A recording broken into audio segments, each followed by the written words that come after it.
ಬಹು ನಿರೀಕ್ಷಿತವಾಗಿ 18 ವರ್ಷದ ಬಳಿಕ ಜೊತೆಗೆ 9 ವರ್ಷದ ನಂತರ ಫೈನಲ್ ತಲುಪಿದ RCB ತಂಡ ಇವತ್ತು ಹಣಾಹಣಿಯನ್ನ ಪಂಜಾಬ್ ಜೊತೆಗೆ ಇವತ್ತು ಆಡ್ತಾ ಇದೆ. ಬಹಳ ಖುಷಿಯ ವಿಚಾರ ಫೈನಲ್ ತಲುಪಿರೋದು. ಏನು RCB ತಂಡ 18 ವರ್ಷದ ಬಳಿಕ ಫೈನಲ್ ಅನ್ನ ತಲುಪಿ 9 ವರ್ಷದ ಬಳಿಕ ಕಪ್ಪನ್ನು ಗೆಲ್ತಾರೆ ಎಂಬ ಆತ್ಮವಿಶ್ವಾಸದಿಂದ ಇವತ್ತು ಹುಬ್ಬಳ್ಳಿಯ ಶಿರ್ಡಿ ಸಾಯಿಬಾಬಾ ಮಂದಿರದಲ್ಲಿ ವಿಶೇಷ ಪೂಜೆ ಸಲ್ಲಿಸುವ ಮುಖಾಂತರ ಏನು ಕರ್ನಾಟಕದ RCB ತಂಡದ ಎಲ್ಲ ಆಟಗಾರರಿಗೆ ಆತ್ಮಸ್ಥೈರ್ಯವನ್ನು, ಧೈರ್ಯವನ್ನು, ಪ್ರೀತಿಯನ್ನು, ಆಶೀರ್ವಾದನ ಸಾಯಿಬಾಬಾ ಅವರ ಮುಖಾಂತರ ನಾವು ನಮ್ಮ ಕರ್ನಾಟಕ ಸೇನೆಯ ಕಾರ್ಯಕರ್ತರು ಇವತ್ತು ಪೂಜೆ ಸಲ್ಲಿಸುವ ಮುಖಾಂತರ ಆತ್ಮಸ್ಥೈರ್ಯವನ್ನು ತುಂಬುವಂಥ ಪ್ರಾಮಾಣಿಕ ಪ್ರಯತ್ನವನ್ನು ಮಾಡಿದ್ದಾರೆ.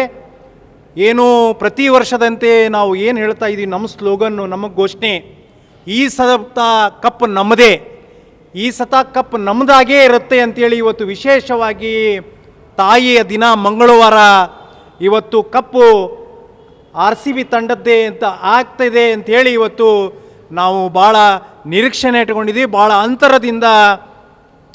ದೊಡ್ಡ ಅಂತರದಿಂದ ಇವತ್ತು RCB ಗೆದ್ದು ಇಡೀ ಭಾರತಾದ್ಯಂತ, ಕರ್ನಾಟಕದಾದ್ಯಂತ ಕನ್ನಡಿಗರಿಗೆ ಒಂದು ದೀಪಾವಳಿಯ, ಒಂದು ದಸರಾದ ಹಬ್ಬದ ಆಡಂಬರದ ಆಚರಣೆ ಹೆಂಗೆ ಮಾಡ್ತೀವಿ, ಆ ಆಚರಣೆಯನ್ನು ಇವತ್ತು ಕೆಲವೇ ತಾಸುಗಳಲ್ಲಿ ಮಾಡುವಂಥದ್ದು ಆಗತ್ತೆ ಅಂತ ಆಸೆಯನ್ನು ಇಟ್ಕೊಂಡು ಇವತ್ತು ವಿಶೇಷ ಪೂಜೆಯನ್ನು ಹುಬ್ಬಳ್ಳಿಯಲ್ಲಿ ಮಾಡಿದ್ದೀವಿ.